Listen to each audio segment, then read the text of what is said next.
I was surprised, and now tell me why I should have been, because Mother's Day all the way back to Eve, right?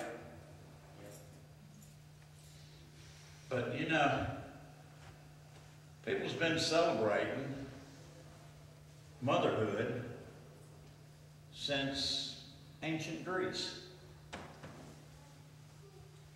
There was a spring festival of Cybele, who was the great mother of the Greek gods. So even the bad guys, the pagans, celebrated Mother's Day. Now here's the one that really gets you. Back in the 1880s and 1890s is when they first started to come up with the idea of Mother's Day, trying to get it established as a day that was recognized here in the United States. Okay, here comes West Virginia into the picture. And this lady named Anna Jarvis came up with the idea of let's set a day for mothers. And she took this, or she worked and worked and worked, and that was about 1909 that she really started pushing the issue of Mother's Day. In 1914, President Woodrow Wilson established the current Mother's Day as the second Sunday in May. Now, in honoring mothers, poor Anna Jarvis got disgusted when she found out that it actually got to be a commercialized holiday, because there's more rings, more flowers, and more greeting cards sold on Mother's Day than any day of the year, the holiday Mother's Day. Can you imagine how we would have got through some of the difficult times if it hadn't been for the mother's love? You know, there's some stories in the Bible about different mothers, but maybe this would be called scraping the bottom of the barrel. But in 1 Kings, the 3rd chapter, in verses 16 to 28, the Bible talks about not only a mother's love, but about the wisdom of a great leader. This story says that there was 2 prostitutes that were sharing the same living quarters. By today's standards, they call them roommates. And these 2 prostitutes had babies within 3 days of each other.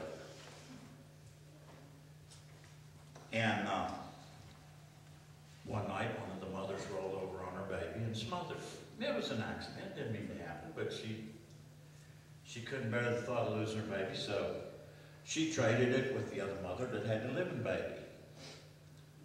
Okay, moms, y'all know it's your kid, right? Well, this mom did too. And they got in a normal argument. Well, there was a king on the throne named Solomon.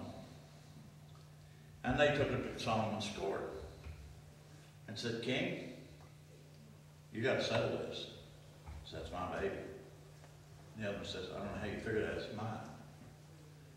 Mom says, look, I went to feed my baby. It was dead. I looked at that baby and I said, that's not my baby. I know my baby. Well, wise old King Solomon.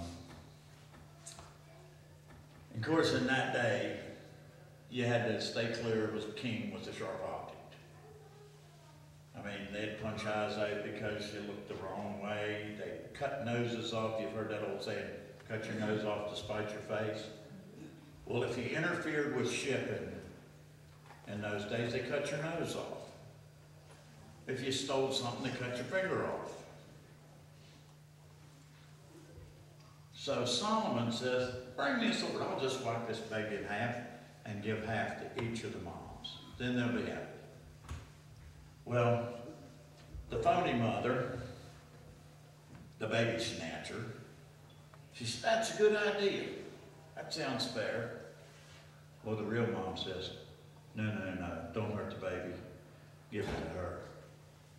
Give it to the other lady. The king knew that this little trick had worked because a true mom wasn't going to have her baby killed, so she'd have half of it. That's the mother's love. That's the love that the mothers give us. Oh, there's a lot of mothers that the Bible talks about. How about the one that broke the law? Remember her? Moses' mother? The law was out here having all the babies under 2 years old killed. What did Moses' mom did? Built a little basket, hid him in the bushes along the river so the king couldn't find him.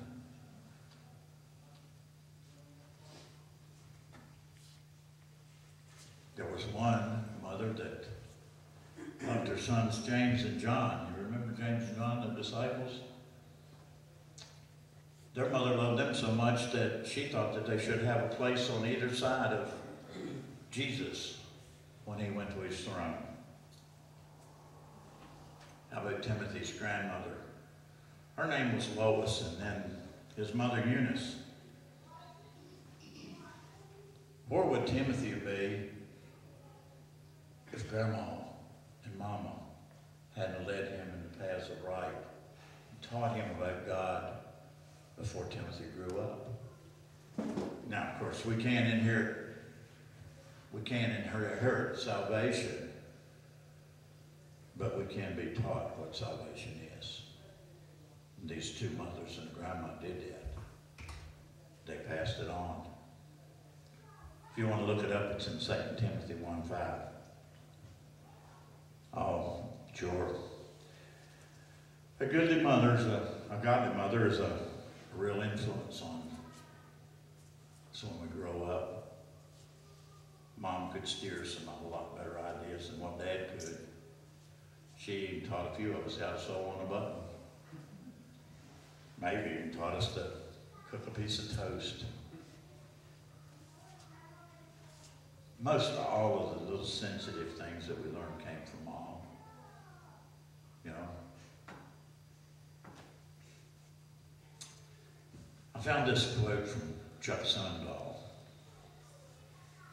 If you are blessed with a good mother, you reap the benefits the rest of your life. If your mother neglected your needs, much of what you suffered can't be erased. For good or ill, a mother's mark is permanent. Mom left the mark. Some of them weren't the best mark that we could have asked for. Some may think we could have got a better mom.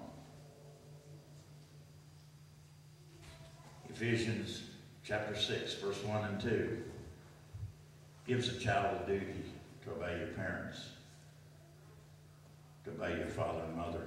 God expects us to obey our parents when they're living for Him. If we've got wild and crazy parents, God's not expecting us to follow. But if we're living for God, God expects the children to listen and follow the parents. We as parents have to set the example. Today, it's Mother's Day. Love your mother. Treat her with respect. The mark she left might not be the greatest. She did bring you into this world. She made that choice. She could have stopped.